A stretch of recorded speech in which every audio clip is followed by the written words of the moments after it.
Ambassador Lyra Kess stared at the assignment notice on her screen, reading it for the 5th time. Earth. Of all the possible assignments in the vast Galactic Confederation, she had been given Earth. "Is this some kind of joke?" she asked the empty office around her. The blue-skinned diplomat rose from her chair and walked to the window. Outside, the capital city of Nexus Prime sparkled with the perfect order and harmony that defined Confederation architecture. 3 suns cast multiple shadows across the landscape, a sight that had comforted Lyra since childhood. A soft chime announced a visitor. The door slid open to reveal Ambassador Dorn, her mentor for the past 15 cycles. "You received your new assignment," he said. It wasn't a question. "Earth," Lyra replied, trying to keep her voice neutral. "Why would the Council send me there? Everyone knows what happens to diplomats assigned to Earth." Dorn's facial ridges tensed, the equivalent of a human frown. 6 ambassadors in 12 years. Each one returned different. Different how? The reports are vague. Lyra turned back to her screen, scrolling through the official documentation.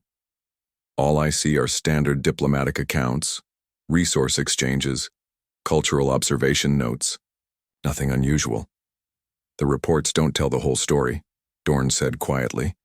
He touched a small device on his wrist, activating a privacy field around them. "What I'm about to tell you isn't in any official record." Lyra felt her heart beat faster. "Ambassador, Vex requested early retirement after just 8 months on Earth. She now lives alone in the outer colonies making art." Dorn shook his head.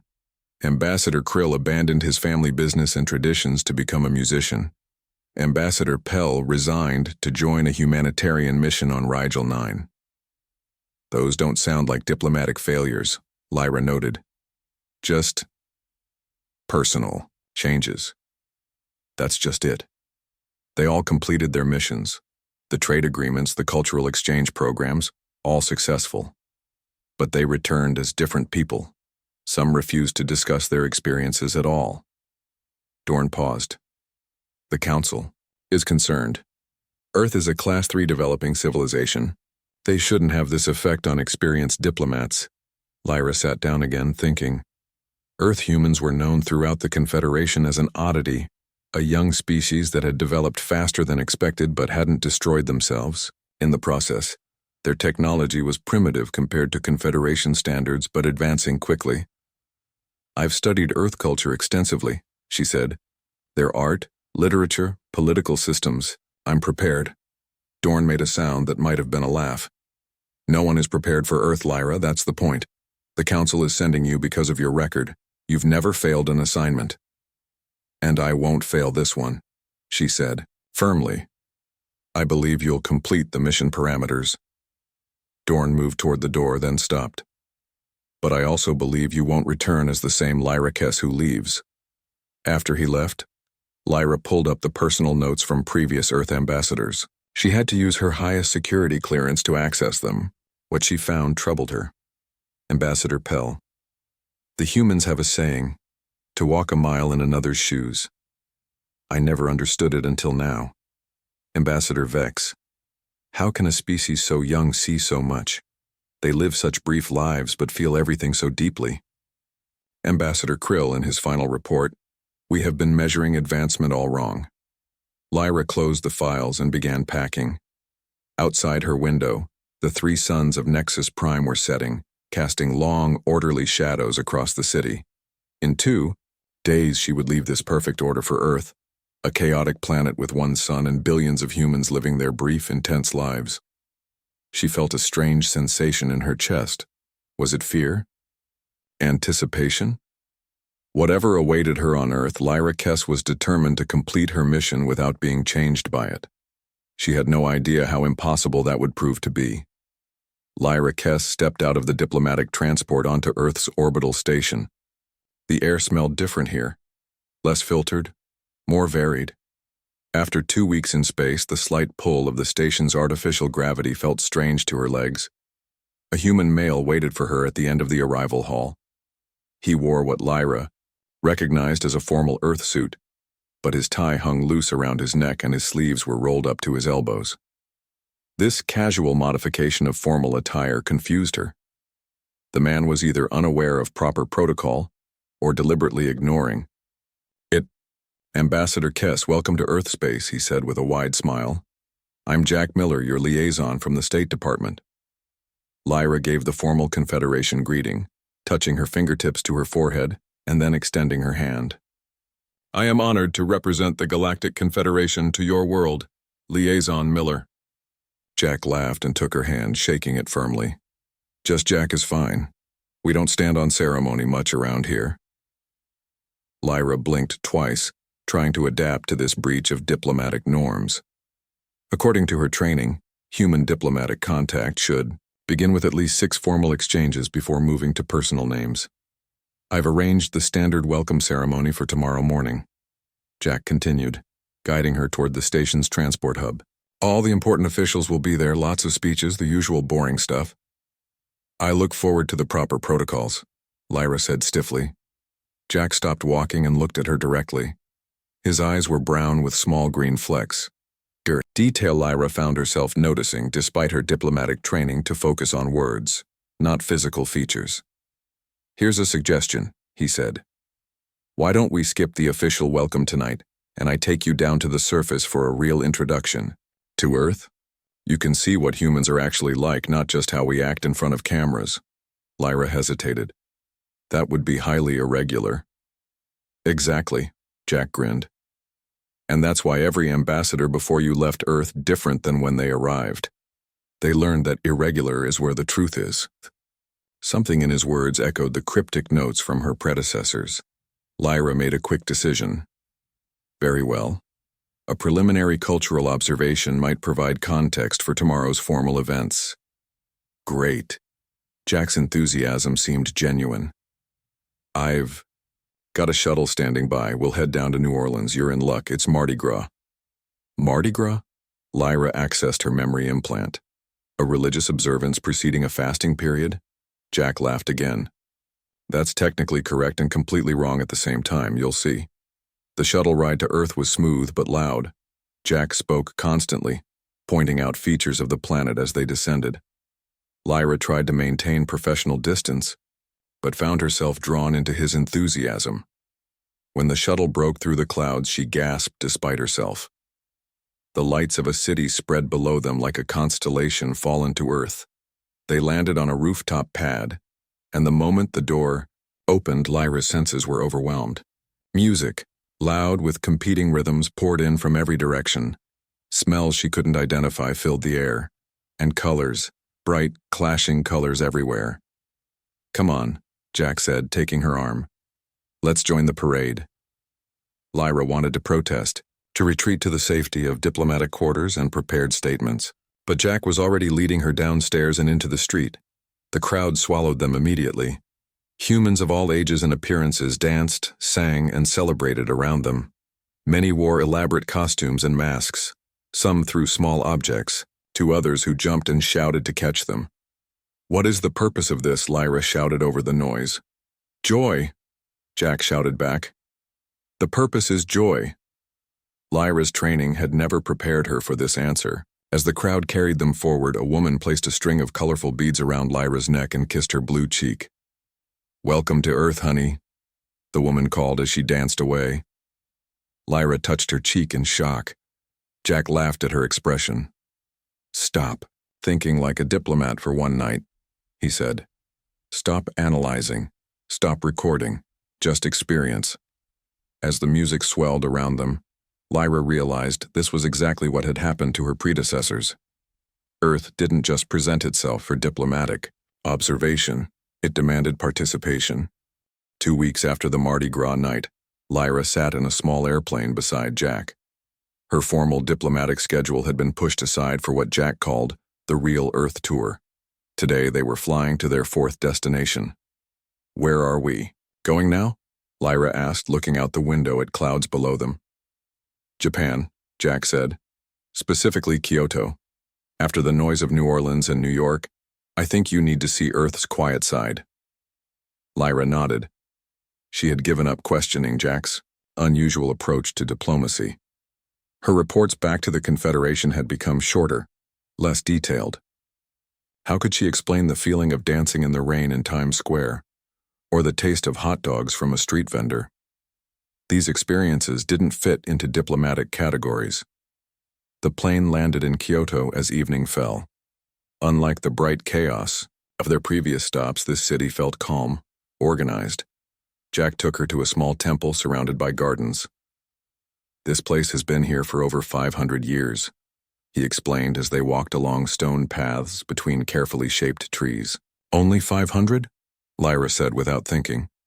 "The Confederation's Central Library is 12,000 years old." Jack smiled. "Yes, but we rebuild often. Earthquakes, fires, wars. Humans have to keep starting over." They sat on a wooden bench near a pond where fish with bright orange scales swam in circles. "That's what you're missing in your reports," Jack said suddenly. "What do you mean?" "You're recording what you see but not what it means." Jack picked up a fallen leaf. "The people who created this garden knew they would die before the trees reached their full size. They planted anyway. The monks who first built this temple knew earthquakes would damage it. They built anyway." Lyra considered this. "Persistence despite inevitable failure?" "Hope," Jack corrected. "We call it hope." The next day they visited a small house where they met an elderly woman named Aiko. She showed them how to fold paper into beautiful shapes and serve tea in a special ceremony. Her movements were slow and precise, each gesture carrying meaning built over centuries. Then they flew to Mumbai, where crowds pressed together in streets filled with colors, smells, and sounds even more intense than New Orleans. Jack introduced Lyra to a young woman named Priya, who ran a small school for children in a poor neighborhood. "I have 25 students in one classroom," Priya told Lyra as children played around them. "Most of their parents cannot read, but these children will go to college someday." "How can you be certain?" Lyra asked. Priya smiled. "I cannot. But I must believe it to do this work." Later, as they walked through the city, Lyra saw a man give his only piece of bread to a stranger who looked hungry. In another street, she watched neighbors carry an elderly person up 5 flights of stairs when the elevator broke down. None of these actions made logical sense to her. Their next stop was the Sahara Desert. After the crowds of cities, the empty sand stretching to the horizon seemed impossible. They stayed with a family of nomads who shared their small tent and simple food as if Lyra and Jack were long-lost relatives rather than strangers. Under the stars that night, Jack asked her, "What do you see when you look up?" Lyra looked at the night sky. 86 known inhabited systems visible from this location. Trade routes connecting 22 of them. The central light is your sun, a minor G-class star. Jack shook his head. "Ask our host the same question." Lyra turned to the old nomad sitting nearby and repeated the question in his language. The man smiled, showing missing teeth. "I see the stories of my ancestors. I see the path home when we are lost. I see beauty that makes my heart ache. I see the same stars my great-grandchildren will see when I am gone." Later that night, Lyra sent her shortest report yet to the Confederation. "I am beginning to understand why no one returns the same." After a month of traveling to different parts of Earth, Lyra and Jack returned to Washington, D.C. for an official diplomatic reception. The American government had arranged the event to introduce Lyra to important business and political leaders. Lyra wore her formal Confederation uniform, but found herself missing the comfortable Earth clothes Jack had convinced her to try during their travels. The reception hall was filled with humans in dark suits and fancy dresses, all smiling politely as they sipped drinks and made small talk. "Ambassador Kess, I'd like you to meet Frank Powell," Jack said, leading her toward a tall man with gray hair. "He's the CEO of Global Tech Industries. His company is very interested in alien technology exchanges." Frank shook Lyra's hand firmly. "A pleasure to meet you, Ambassador. I hope we can discuss the potential for sharing your propulsion technology. My company has prepared a detailed proposal showing how we could adapt it for Earth applications." Lyra gave the standard diplomatic response, but inside she felt uncomfortable. Something about Frank reminded her of Confederation officials, calculating, focused on advantages and benefits. After weeks of experiencing human warmth and spontaneity, this felt cold. We believe a technology exchange would benefit both our worlds, Frank continued. We've identified several markets where adapted alien tech could generate substantial profits. I see, Lyra said. And how would these profits be distributed? Frank looked surprised by the question. To shareholders, of course. That's how business works. Not all human business, Lyra said, thinking of Priya's small school in Mumbai or the nomad family who shared everything they had. Frank smiled tightly.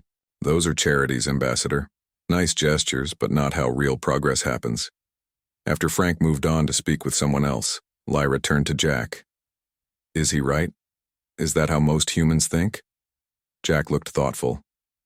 Some do. Maybe even many do, but not all. The reception continued for hours. Lyra met dozens of officials, business leaders, and politicians. Many spoke like Frank, discussing Earth and the Confederation, only in terms of advantages and resources. By the end of the night, Lyra felt confused. These humans seemed more like the logical, calculating species the Confederation had expected Earth to produce. As they left the reception, Lyra and Jack walked through a park toward their transport. The night was cool, and few people were around. Ahead of them, a young woman sat on a bench, crying quietly. Jack stopped. Are you okay? He asked the woman. She looked up, startled. I'm fine, just had a bad night. Can we help? Jack asked. Do you need a ride somewhere? Before the woman could answer, two men approached from the shadows of the park. Well, look who's still here, one said with a mean smile. Thought you'd have learned your lesson about walking alone at night. The woman stood up quickly, fear on her face. Jack immediately stepped between her and the men. She's not alone, he said calmly. She's with us. Lyra watched in shock as Jack, the same man who had guided her through diplomatic meetings with world leaders, now faced these strangers. With the same confidence, the men were larger than Jack, and Lyra could see one had a knife poorly hidden in his jacket. This isn't your business, the man with the knife said. Walk away and you won't get hurt. I can't do that, Jack replied. But you can walk away. Though your tension grew until Lyra stepped forward, her blue skin clearly visible in the park lights. The men's eyes widened. What the hell is that? One whispered. Galactic Confederation Security Forces, Lyra said, improvising. This park is under our protection tonight. The men backed away quickly and disappeared into the darkness. The woman looked at Lyra with surprise and then gratitude. Thank you both, she said. My name's Lucy. My car broke down and my phone died. I was waiting for a friend. Jack helped Lucy call her friend, and they waited with her until she was safely picked up. As they continued their walk afterward, Lyra asked the question that had been bothering her all night. Why did you help her? She was a stranger. There was risk involved. Jack looked surprised. Because she needed help. That's enough reason. In that moment, Lyra understood why Frank Powell's logic at the reception had felt so wrong. It wasn't Earth that was like the Confederation. It was the Confederation that was like Frank Powell. The morning after the diplomatic reception, Lyra made a decision. She contacted her superiors at the Confederation and requested a protocol suspension. She wanted to go off the official diplomatic schedule completely for 1 month. This is highly irregular, Ambassador Kess, said the Confederation official on her screen. I know, Lyra replied, but I believe it's necessary for a complete understanding of Earth culture. After a long pause, permission was granted. The Confederation was curious about what Lyra had discovered that previous ambassadors hadn't reported. When she told Jack about her plan, he smiled broadly. I know exactly where to take you. 2 days later, Lyra found herself in a place called Montana, riding in an old truck down a dusty road. The land around them was vast and open, with mountains in the distance and few buildings in sight.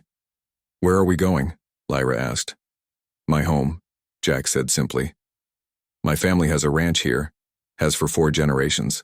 They turned onto an even smaller road and soon arrived at a large wooden house surrounded by smaller buildings. As they stopped, 3 dogs ran toward the truck, barking happily. A woman with gray hair stepped onto the porch, waving. That's my mother, Linda, Jack said. And that's my sister Kate coming out of the barn with her kids, Sam and Amy. Lyra had studied human family structures, but experiencing one firsthand was different. As Jack introduced her to everyone, they welcomed her not as an alien or a diplomat, but as Jack's friend. The children stared at her blue skin with open curiosity, but no fear. "You're staying in the guest room," Linda told her. "It's nothing fancy like those hotels in Washington, but the view of the mountains is better than any painting." That night, Lyra sat at a large wooden table with Jack's entire family. 3 generations ate together, passing food, telling stories, and laughing. Jack's father, Bill, asked about her homeworld, not for diplomatic reasons, but from genuine interest. The children wanted to know if all aliens were blue and if she could teach them words in her language. Later, Linda showed Lyra old photos of Jack as a child, of grandparents Lyra would never meet, of the land changing through seasons and years. "Family is everything," Linda said simply. "The land, the memories, the stories we pass down." Days turned into weeks. Lyra helped with simple chores around the ranch. She learned to ride a horse, to bake bread, to plant seeds in the small garden behind the house. At night, the family often sat on the porch looking at stars and talking quietly. Jack's grandmother, Eleanor, became Lyra's favorite human on the ranch. At 87, Eleanor moved slowly, but her mind was sharp. She had lived through wars, economic changes, and personal losses, yet remained kind and curious about the world. One evening, Eleanor showed Lyra a wooden box filled with letters. "My husband John wrote these to me when he was away during the war," she explained. 60 years worth of letters, cards, and notes. He died 10 years ago, but I still read one every night before bed. Lyra carefully touched the faded paper. "You keep these physical records rather than digital copies?" Eleanor smiled. "His fingerprints are on this paper. His tears stained this one when our first child was born and he couldn't be there. Some things don't translate to digital, dear." Lyra thought about Confederation records, perfect, precise, and emotionless. These imperfect paper letters seemed to hold more life in them than all the databanks on Nexus Prime. One morning, Jack found Lyra sitting alone on the porch steps, watching the sunrise. "You've been quiet lately," he said, sitting beside her. "I'm thinking about my reports," Lyra admitted. "I've been sending less information back to the Confederation each week." "Because you don't know what to tell them?" Lyra shook her head. "Because I don't know how to tell them. How do I explain your grandmother's box of letters? Or the way your father checks the fence line every day, even though it rarely needs fixing? Or how your sister's children run to greet you when you've only been gone for hours?" Jack didn't answer, but his silence was comfortable. They watched the sunrise together as birds began to sing in the trees around the ranch house. "I think I understand now," Lyra said finally. "Why the ambassadors before me changed." "And why is that?" Jack asked. "Because no one can see this and remain the same," she replied simply. Lyra's peaceful time at the ranch ended abruptly when her communication device buzzed with an urgent message. She had been helping Jack repair a fence when it happened. The blue light flashing on her wrist meant only one thing: a Confederation emergency. "I need to get back to the orbital station," she told Jack, her voice tense. "Now." Jack didn't ask questions. Within an hour, they were in his truck racing toward the nearest transportation hub. Lyra's mind raced with possibilities. Had Earth violated some agreement? Was the Confederation planning to change Earth's status? The journey back to the orbital station took most of the day. When they finally arrived, Lyra was met by her assistant, a young Confederation officer named Zell. "Ambassador, we have a situation," Zell said, looking nervously at Jack. "Senior Inspector Vex Terral has arrived with an evaluation team. They're questioning your recent reports and activities." Lyra felt her chest tighten. Vex Terral was known throughout the Confederation as a strict traditionalist. His evaluations had downgraded 3 developing planets in the past cycle, restricting their access to interstellar resources and community. "When did they arrive?" Lyra asked. "Yesterday. They've been reviewing all your reports and communications." Zell lowered his voice. They're particularly concerned about your extended time with humans outside official channels. Jack stepped forward. This doesn't sound good. What does it mean? Lyra hesitated before answering. It means Earth is being re-evaluated. The Confederation may change your planet's status based on new concerns. What concerns? Jack asked. I don't know yet, Lyra replied, but I intend to find out. She straightened her uniform and headed toward the main conference room where the evaluation team would be working. Jack made to follow her, but she stopped him. You can't come. This is an internal Confederation matter. It's about my planet, Jack argued. I know. Trust me. Lyra placed a hand briefly on his arm. I'll handle this. The conference room doors slid open to reveal 5 Confederation officials seated around a large table. At its head sat Senior Inspector Vex Terral, his pale green skin and prominent facial ridges marking him as from the oldest Confederation species. Ambassador Kess, he said without rising. How kind of you to join us. We've been reviewing your work on Earth. Lyra gave the formal greeting and took a seat. I wasn't aware an evaluation was scheduled, Senior Inspector.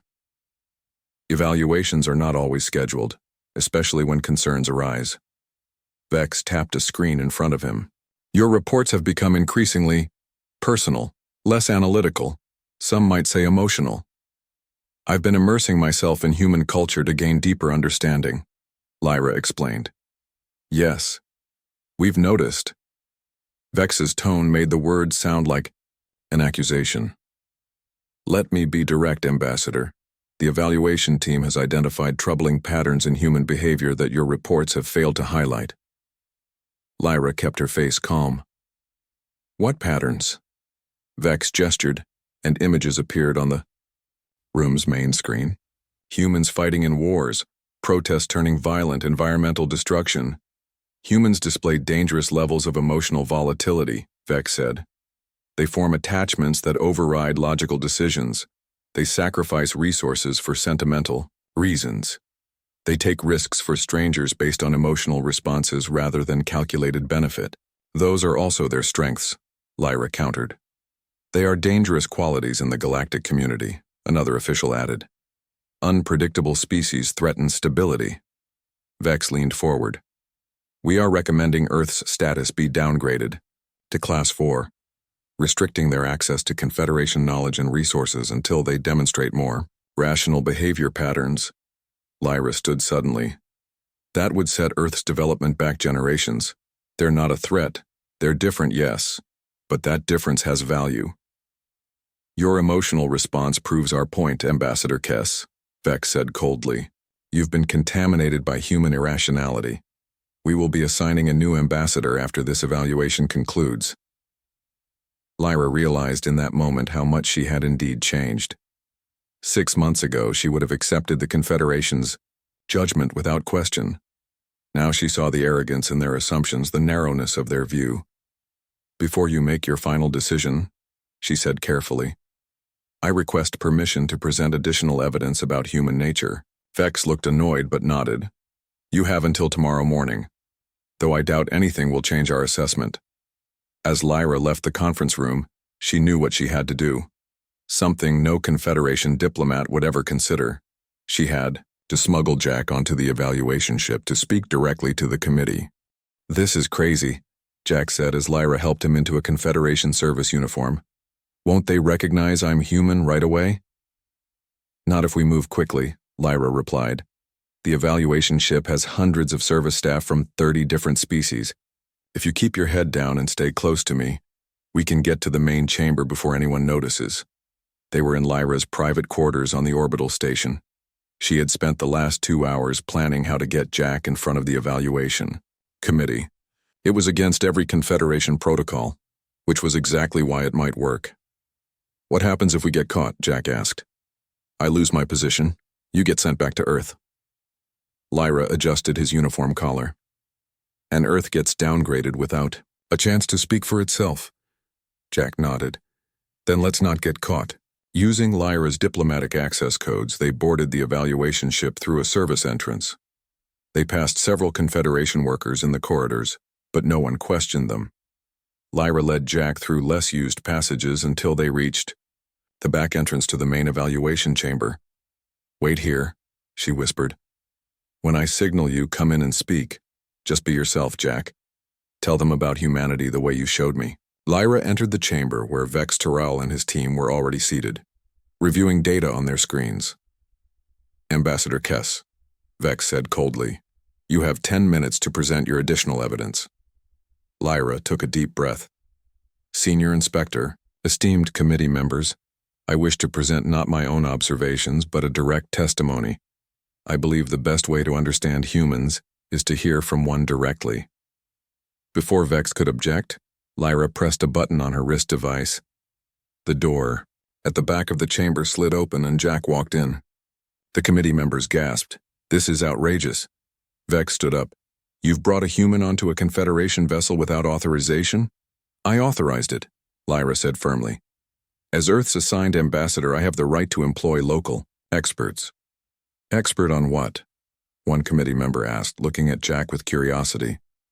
"On being human," Jack replied simply.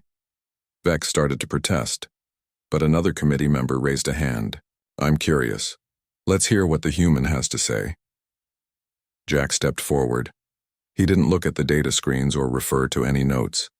Instead, he started telling stories. He told them about his brother Paul, who had died in a terrorist attack 15 years ago. He showed them pictures of Paul on his phone, as a child, as a teenager, as a young man.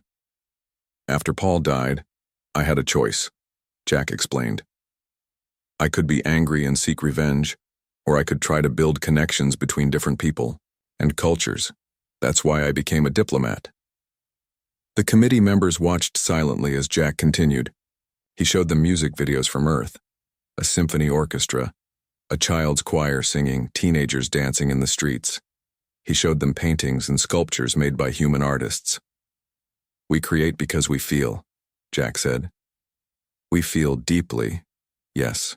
Sometimes that leads to conflict, but it also leads to this." He pulled up images of disaster relief efforts, humans rescuing others after earthquakes and floods. He showed them hospitals where doctors worked without pay in poor regions. He showed them space launches where humans cheered together regardless of their country of origin. "We are young compared to your civilizations," Jack admitted. "We make mistakes, many mistakes, but we learn from them, we grow, and we care about each other even when caring doesn't make logical sense." Vex looked unimpressed. "These emotional displays prove our point, human. Your species acts on feeling rather than reason. This makes you unpredictable, potentially dangerous." "You say that like emotions and reason are opposites," Jack replied. "They're not. They work together. Our emotions tell us what matters. Our reason helps us protect what matters." One committee member leaned forward. "But your historical records show countless conflicts based on emotional responses. How can we trust a species that starts wars over feelings?" "The same way you can trust a species that ends wars because of feelings," Jack countered. "Compassion, empathy, hope. These emotions have stopped as many conflicts as anger has started." The room fell silent. Jack looked directly at Vex Terrell. "You've been studying us, cataloging our weaknesses. But have you truly tried to understand us? Have any of you actually lived among humans, shared our meals, listened to our music, helped our children?" Lyra watched the committee members exchange glances. For the first time, she saw uncertainty in their expressions. Jack took a small notebook from his pocket, a gift from Eleanor, Jack's grandmother. "This contains my grandmother's recipes and wisdom she wanted to pass down. Not digital, just paper and ink. Imperfect but real. This is humanity. We hold on to things that matter to us. We pass them down. We build on the past while looking to the future. And yes, we feel everything deeply along the way." 6 months later, Lyra stood at the viewport of her private quarters on the Confederation, homeworld of Nexus Prime. 3 suns cast their familiar, orderly light across the perfect geometric patterns of the capital city. Everything was exactly as it had been when she left for Earth a year ago, yet nothing felt the same.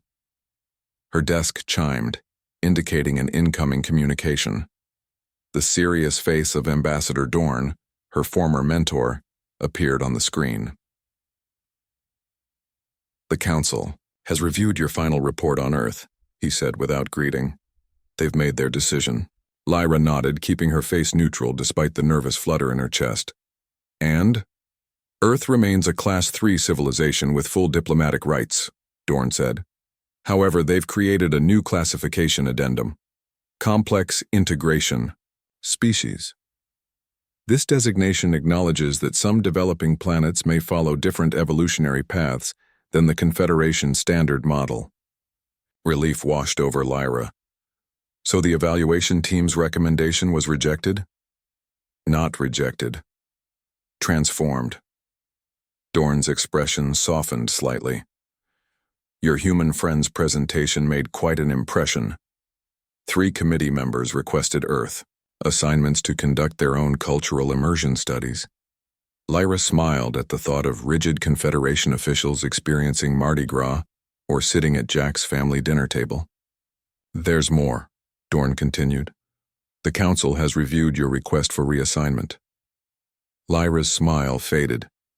After the evaluation hearing, she had done something no one expected.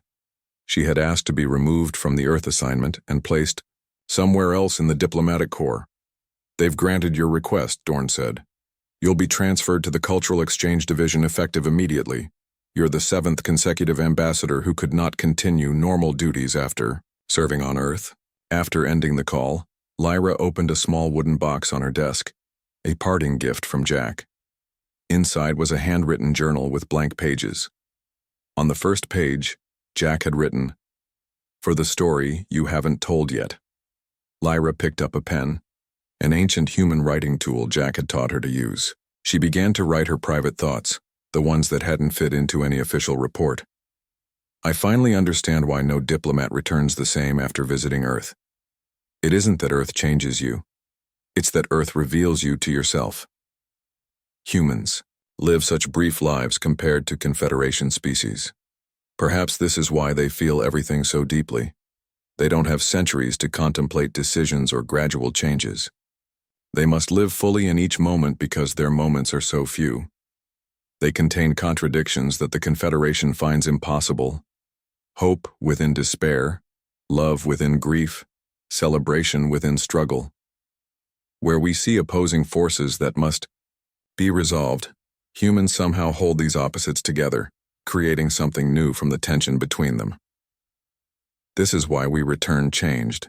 Once you've seen this possibility, to be 2 things at once, to feel 2 ways at once, you cannot go back to seeing the universe as simple and orderly.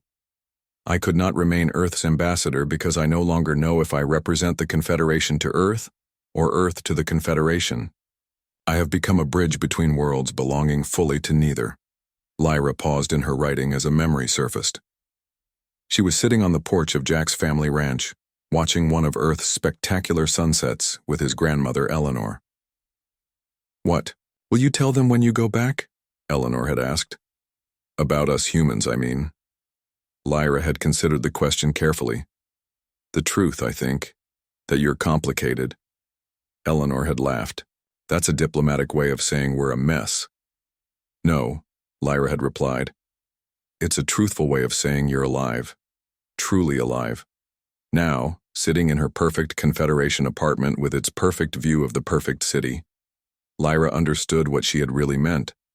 The Confederation had built a civilization of order, predictability, and logic. Earth had built something messier but somehow more vibrant. She closed the journal and placed it back in the wooden box. Tomorrow she would begin her new role, helping other species understand humanity's complex nature. She would become a translator of the heart's language, explaining to logical minds what she had learned on Earth. In the growing darkness of her room, Lyra smiled. She had failed in her original mission to remain unchanged by Earth. Instead, she had succeeded in a mission she hadn't known she was on. To be changed, to grow, to become more than she had been.